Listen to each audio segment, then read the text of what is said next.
John the Baptist is a very prominent figure during Advent.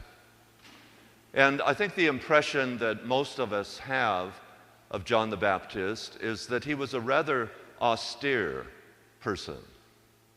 He lived in the desert. He wore sackcloth or he wore burlap. He ate grasshoppers. He's not exactly the kind of person that you would want to go on a vacation with. But he was preparing for Jesus' coming. And several people, as we heard in the gospel, would come up, several groups of people, and they would ask him a very good question: what should we do? What is it that we should do? And certainly that's a good question that we should ask ourselves during this Advent season. What should we do? What are we being called to do? And I think the first reading from Zephaniah and the second reading from Paul's letter to the Philippians tells us very clearly what we should do. Rejoice. And Paul says, I'll say it again, rejoice. Now, Paul was in prison when he wrote that letter. And so even in prison, Paul felt incredible joy. It's not always easy for us to rejoice. I mean, there's so much going on in our world today. I even hate reading the newspaper or watching the news. It's so depressing. And sometimes I think, do I need to know all this? And so it's not easy choosing to rejoice in the midst of so much darkness in our world and in our lives. But you know, joy and happiness is a choice that we make. It's not necessarily a feeling that we have, but it's a choice that we make. You know, and the feeling does not always accompany the virtue. I can be patient, but not feel patient. I can be courageous, but not feel courageous. And I can be joyful, but not necessarily feel joyful. Rejoicing is a decision that we make. It's a choice that we make. And some of us by temperament are more joyful than others. You know, we all have our personalities. Some of us can light up a room when we enter, and some of us can darken a room. And I'm sure in your own families, in your relationships, you know, you struggle with that.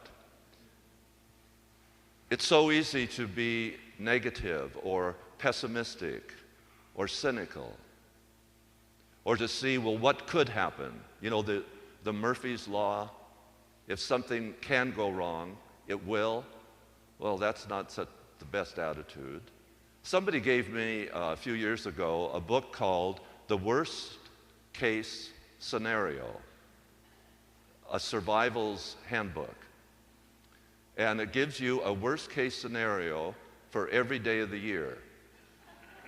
Now, isn't that great? Like one of the worst case scenarios, and it's written by two characters who have quite a sense of humor, although they have researched all these situations. So I mean, it's reliable in that sense. But for example, one of them is how to survive when your parachute fails to open. Well, I would say make a perfect act of contrition. But they don't say that. But they tell you what you should do, actually, you know. Or another one, how to deliver a baby in the back seat of a taxi cab. You know, well, you hope that wouldn't happen very often. Or another one is how to fall down a flight of stairs without getting hurt. And they take you through it step by step. But you know, if you were to fall down a flight of stairs, would you be thinking about how to do it correctly? I doubt it. But it does tell us a little bit about what our attitude can be sometimes. It's a struggle to rejoice, but it's a choice that we make. And on this day, Gaudete Sunday, the church cannot contain itself. You know, during Advent, you're not supposed to have music or flowers, but on this day, you can. Because the church cannot contain its joy. The Lord is near. And it's not just that the Lord is near because Christmas is in a couple weeks, but the Lord is near all the time. All the time. God is so close to us.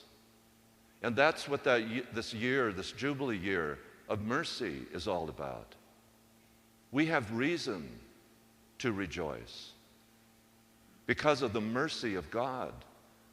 The mercy of God is always being poured out into our hearts. All we have to do is receive it. But that's a lot.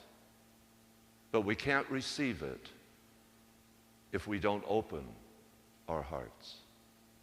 Open our hearts to the joy of the mercy of God.